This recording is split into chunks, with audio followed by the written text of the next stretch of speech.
যখন আমাদেরকে বললাম কি দাদা দিদি আসো আমার মেয়েকে দেখো, আমার মেয়েকে জুনিয়র ডক্টরকে নিয়ে আসো, তো ওদেরকে ডক্টর আনলো না এদের।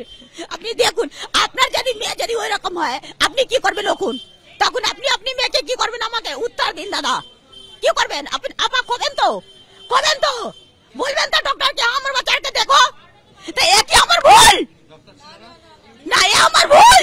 যদি বলবো আমার বাচ্চাকে চিকিৎসা করো তো ও বলবে কি আমি আমাকে মেরেছে?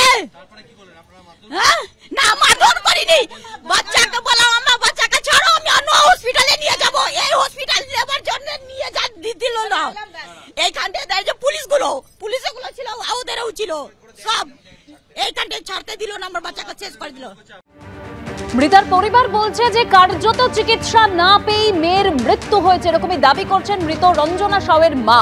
আর সাগর দত্ত হাসপাতালের সুপার কি বলছেন শোনাবো আপনাদের। পেশেন্ট কোনো গাফিলতিতে মারা যায়নি।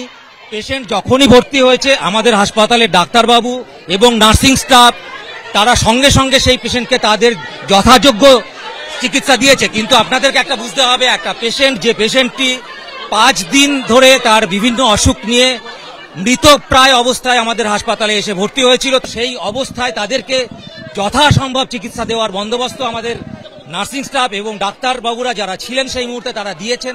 কিন্তু কেউ এখানে হাসপাতালে যারা আসেন তারা অমর নন, কিন্তু মৃত্যু মুখে যদি এসে কেউ পৌঁছয় তাকে সবাইকে বাঁচিয়ে ফেরানোর মতন ভগবান এখানে নেই। গতকাল রাতে সাগর দত্ত হাসপাতালে ঠিক কি ঘটনা ঘটেছিল জানিয়েছেন আক্রান্ত এক জুনিয়র চিকিৎসক।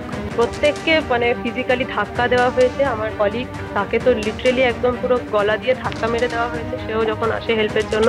তারপরে আমরা যখন ইভেন অনকল রুমে যখন চলে যাই, অনকল রুমে একজন মেল ভিজিটে গিয়ে আমাদের প্রত্যেকে ফিমেল অনকল রুমে গিয়ে হাত ধরে টেনে আমাদেরকে পালাচ্ছিস কোথায়, এখানে একজন patient party, male patient party একজন বলেছে পালাচ্ছিস কোথায়, এখানে সিপিআর দে, সিপিআর স্টপ করলে আর্জিকর হয়ে যাবে, তোদেরও শ্বাস নিয়ে নেওয়া হবে। প্রচুর আরো অনেক হ্যাঁ নিরাপত্তা তো আগাগোড়াই একটা অভাব ছিল। এবার কালকে যে ঘটনাটা ঘটলো আপনারা হয়তো ঢোকার সময় দেখতে পেয়েছেন, এখানে একটা পুলিশ আউটপোস্টিং হয়েছে, এই গত সপ্তাহতেই হয়েছে। কিন্তু আমাদের প্রশ্ন হচ্ছে গত সপ্তাহে পুলিশ আউটপোস্টিং হওয়া সত্ত্বেও কি করে 15 থেকে 20 জন বাইরের লোক একটা হাসপাতাল যেখানে রোগীদের চিকিৎসা হচ্ছে, যেখানে এতজন ডাক্তার আছে, একটা সরকারি জায়গা, এতজন ওইখানে ওয়ার্ডে ঢুকলো। শুধু ঢুকলো না, তারা ভ্যান্ডালাইজ করলো, এবং শুধু তাই না, তারা রীতিমতো ম্যানহ্যান্ডেল করলো, টানা হেঁচড়া করলো এবং ভায়োলেন্স করলো।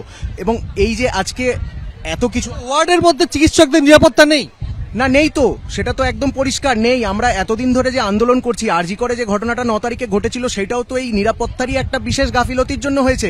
তো সেইখানে এটা হয়েছে, আর আজকে এতদিন পরে, প্রায় 50 দিন হলো, আজকে এতদিন পরেও একই, যেই তিমিরে সেই তিমিরেই রয়ে গেছে। এখনো পর্যন্ত কোনো রকম কোনো নিরাপত্তা, আফটার সুপ্রিম কোর্টে বলার সত্ত্বেও যে জুনিয়র ডাক্তারদের নিরাপত্তা কনফার্ম করতে হবে, তারপরে তারা পেশেন্টের চিকিৎসা করবে। তো এখন সেখানে কি হচ্ছে আমাদের রাজ্যে? এখনো পর্যন্ত নিরাপত্তা 0।